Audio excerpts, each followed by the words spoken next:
tanpa ada cobaan. Surga itu tidak bertabur apa? Tidak bertabur bunga. Tapi surga adalah, untuk jalan menuju ke surga adalah jalan yang terjal. Kata Rasulullah sallallahu alaihi wasallam, "Huffatil jannatu bil makarih." Jalan menuju ke surga itu dipenuhi dengan hal-hal yang tidak disukai oleh manusia. Berat. Harus sholat, harus puasa, harus rajin baca Quran, harus ninggalkan maksiat, susah. Wa huffatin naru bisyahawat. Kebalikannya, kalau mau masuk ke neraka mudah banget. Apa? Gak usah sholat, gak usah puasa, maksiat apa aja kerjakan, enak di dunia. Tapi akibatnya apa? Masuk neraka. Jadi jangan dikira bahwasanya kita akan masuk surga tanpa ada cobaan dari Allah Subhanahu wa taala. Bagaimana tidak? Rasulullah sallallahu alaihi wasallam dan kaum mukminin yang beserta beliau, mereka ditimpa dengan cobaan yang sangat berat oleh Allah Subhanahu wa taala, padahal mereka adalah orang-orang yang paling mulia di antara manusia-manusia yang ada di muka bumi ini. Tapi di balik musibah yang seperti itu terdapat suatu hikmah yang sangat besar. Apa?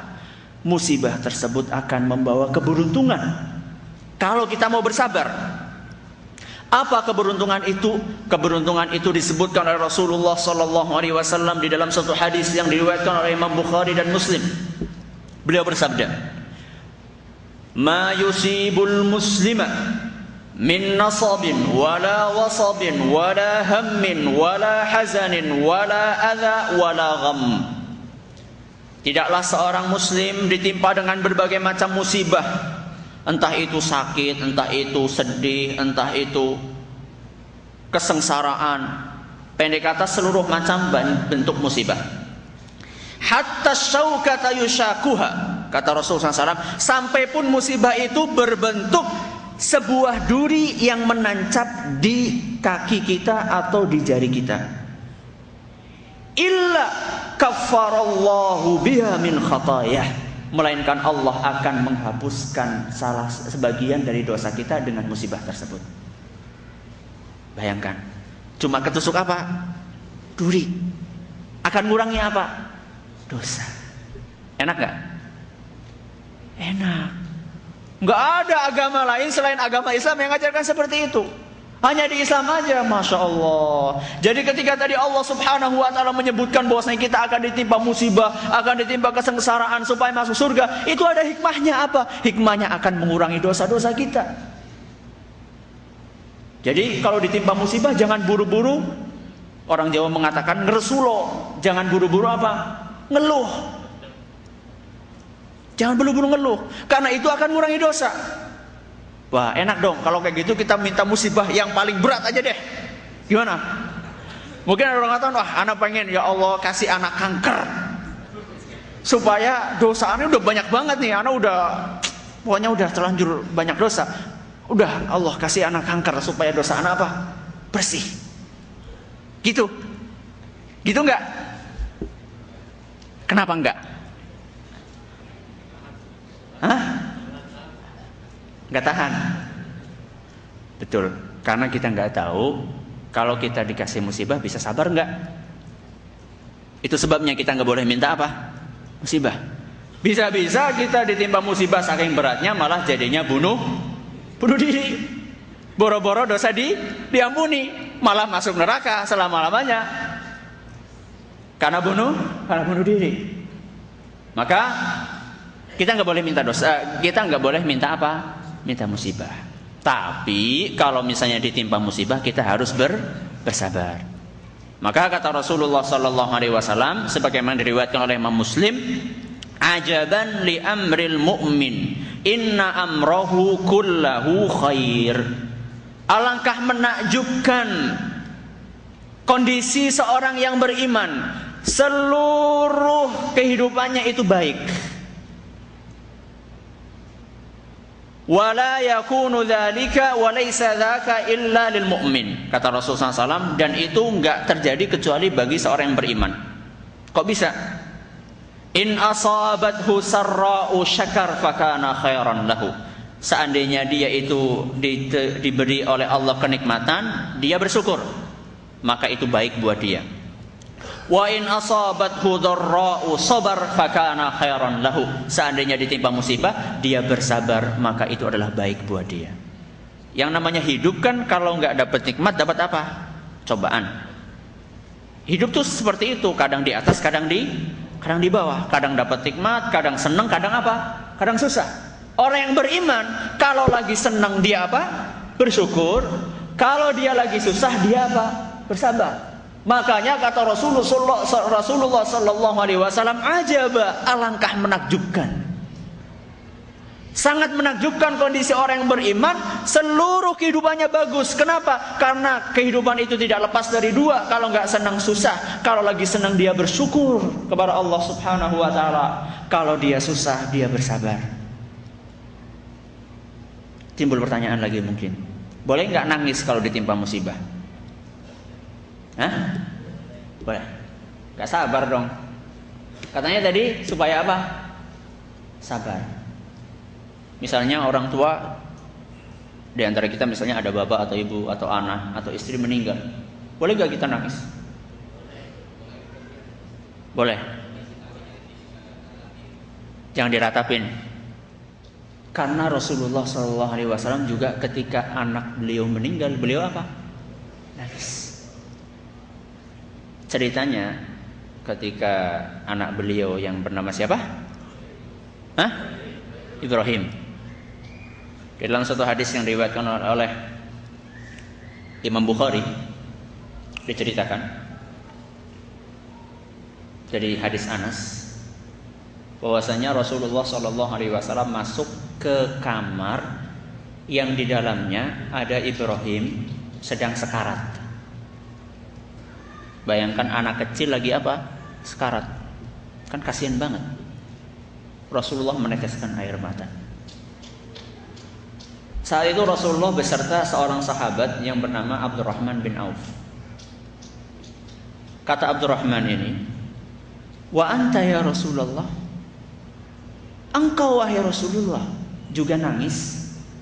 Dikiranya sama Abdurrahman kalau Rasul itu apa? Enggak nangis. Kata Rasulullah sallallahu alaihi wasallam, "Ya ibn Auf, innaha rahmah." Wahai Abdurrahman, air mata yang menetes dari mata kau ini adalah menunjukkan rasa kasih sayang. Thumma atba'aha bi ukhra. Kemudian Rasul nangis lagi. Kemudian beliau menyebutkan suatu kaidah. Innal aina tadma. Mata ini boleh meneteskan air mata. Wal qalba yahzan, hati juga boleh bersedih. Yang enggak boleh apa? Yang enggak boleh wala naqulu illa ma yurdi rabbana. Kita enggak boleh ngomong kecuali kata-kata yang diridhoi oleh Allah. Ini yang enggak boleh.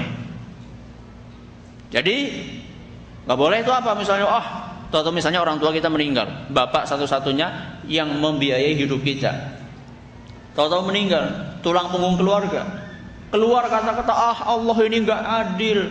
Masa orang miskin seperti saya, kok bapak saya yang merupakan tulang punggung keluarga, kok dicabut nyawanya? Siapa lagi yang mau menafkahi keluarga? Itu orang Cina kayak gitu enggak mati-mati. Anak orang Islam rajin sholat, bapak rajin sholat, dicabut nyawanya, Allah enggak adil. Ini enggak boleh. Gak apa-apa sampean nangis, gak apa-apa panjenengan itu sedih, tapi jangan sampai keluar kata-kata yang tidak diridhoi oleh Allah Subhanahu wa ta'ala. Jadi kesimpulannya nangis boleh. Dan itu adalah merupakan salah satu bentuk apa? Ungkapan kasih sayang. Yang kedua adalah telaga taubat nasuh. Benarkah taubat itu akan menghapuskan dosa? Benar. Apa dalilnya? Dalilnya adalah firman Allah Subhanahu wa taala di dalam surat Al-Furqan ayat 70.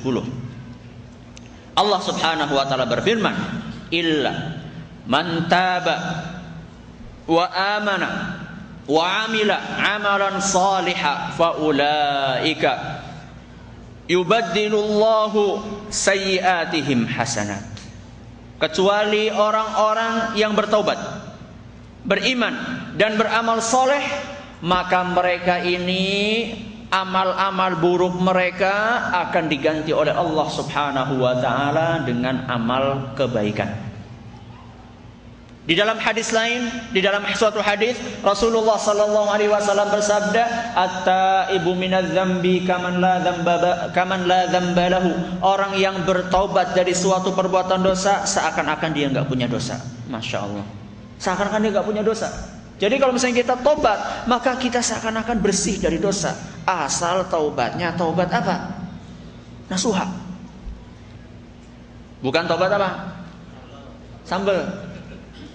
Sebagian dari kita kalau sudah makan pakai jangan bening, sayur apa? Asem. Itu kalau nggak pakai sambal lombok uyah, itu kayaknya kurang apa? Kurang lengkap. Tapi udah telanjur sama lombok uyah, setelah makan apa? Pedes banget, tobat, besok nggak akan apa? Makan sambal lagi. Besoknya lagi, kayaknya nggak pas banget nih kalau misalnya makan nggak pakai sambal. Bukan taubat model ini yang kita inginkan, tapi yang kita inginkan adalah taubat nasuha yang disebutkan oleh Allah Subhanahu wa taala di dalam surat At-Tahrim ayat 8. Ya ayyuhalladzina amanu tubu ilallahi taubatan nasuha. Wahai orang-orang yang beriman, bertaubatlah kalian semua kepada Allah dengan taubat yang nasuha. Taubat yang nasuha adalah taubat yang sebenar-benarnya. Betul-betul taubat. Apa imbalannya? Asa rabbukum an yukaffira ankum sayyiatikum wa yudkhilakum jannatin tajri min tahtihal anhar. Kami harapkan semoga Allah Subhanahu wa taala menghapuskan dosa-dosa kalian dan memasukkan kalian ke dalam surga yang mengalir di bawahnya sungai-sungai. Ini dalilnya taubat nasuha. Mungkin ada bertanya, taubat nasuha itu apa sih? Taubat nasuha, kata Imam Nawawi di dalam kitabnya Riyadhus Shalihin, adalah taubat yang memenuhi 4 syarat. Yang pertama, siapa yang tahu sebelah sana? Supaya nggak ngantuk.